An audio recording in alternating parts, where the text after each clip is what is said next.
Assalamualaikum warahmatullahi wabarakatuh. Terjadi kisah di Riyadh, seorang ibu, kisah nyata di Saudi. Ini di Riyadh ini sudah masyhur ceritanya nih. Antara seorang ibu dengan seorang TKW dari Indonesia. Ada satu ibu sudah divonis di Saudi, operasi kanker dia terakhir sebulan lagi. Kalau tidak berhasil, dianggap sudah mati dari sisi medis. Ini keberhasilannya kecil sekali, 10%, 90% mati orang ini. Sebulan lagi menurut ilmu medis. 3 hari setelah divonis begitu sama dokter, sebulan lagi operasi terakhir, datang pembantunya dari Indonesia. Seminggu pembantu itu kerja, bagus sekali kerjanya. Masya Allah bersihin rumah, masak segala. Tuan rumahnya ini senang. Tapi selama dia kerja seminggu, ada satu perilaku TKW ini, pembantu ini, yang selalu membuat tuannya mau nanya sama dia tapi nggak enak. Akhirnya setelah seminggu itu ditanya, ternyata dia kalau siang hari, habis selesaikan kerjaan semua, habis siapin makan, dia masuk kamar mandi, lama di kamar mandi pembantu ini. Nggak tahu buat apa gitu. Pas dia keluar dari kamar mandi, setelah seminggu ditanya sama majikannya, maaf saya mau tanya, kenapa kamu ini setiap masuk kamar mandi, lama, ngapain? Langsung nangis tiba-tiba TKW itu menangis, pembantu itu menangis. Dia tanya kenapa kamu nangis? Dia bilang ceritanya begini sebenarnya. Sebelum saya berangkat ke Saudi di Riyadh ini, 12 hari sebelumnya saya baru melahirkan. Dan saya punya bayi di Indonesia. Saya lagi susuin. Nah saya tinggalkan karena keadaan ekonomi. Terpaksa saya tinggalkan. Visa sudah keluar, saya melahirkan, saya berangkat.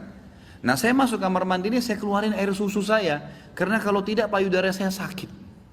Coba. Kalau antum dengar keluhan seperti ini dari pegawai, dari staf, dari orang, apa yang antum lakukan? Perhatikan perilakunya muslimah ini, ya. Majikannya buat apa?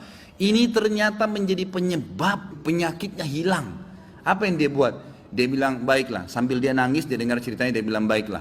Dia masuk gajinya itu 800 real per bulan.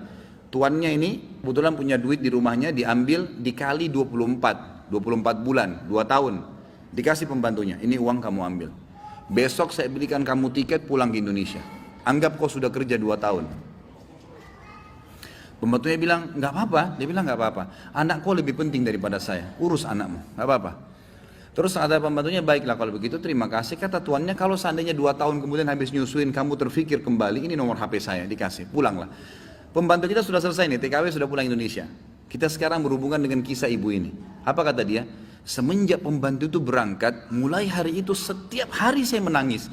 Menangisnya bukan karena sedih penyakit saya merasa terharu, susah menggambarkannya, terharu betul dan bersyukur kepada Allah. Bagaimana Allah membukakan pintu itu buat saya.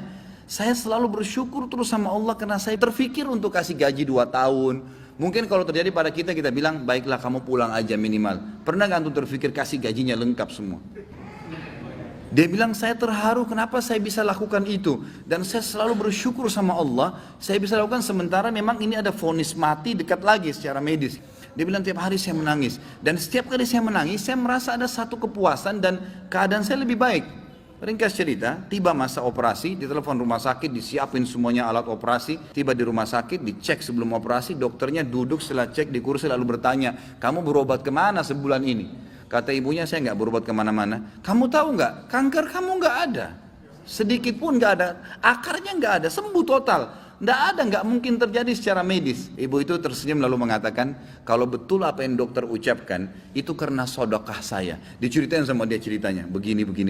Dokternya jadi nangis. Dokternya bilang apa? Subhanallah, yang telah membukakan mata hati saya, ternyata yang menyembuhkan bukan obat sama dokter, tapi siapa? Allah subhanahu wa ta'ala. Ambil pelajaran ikhwas sekalian. Ternyata amal-amal soleh itu bisa membuat kita keluar dari masalah. Abdullah bin Umar dan Abdullah bin Abbas radhiyallahu anhum ajma'in, itu kalau beliau sedang menghadapi masalah dan tidak pecah, beliau keluar cari orang miskin dan sedekah. Keluar bertawassul dengan amal soleh. Seperti itulah. Mungkin sampai situ dulu, mudah-mudahan apa yang kita bahas bermanfaat dan menjadi tambahan ilmu buat kita. Assalamualaikum warahmatullahi wabarakatuh.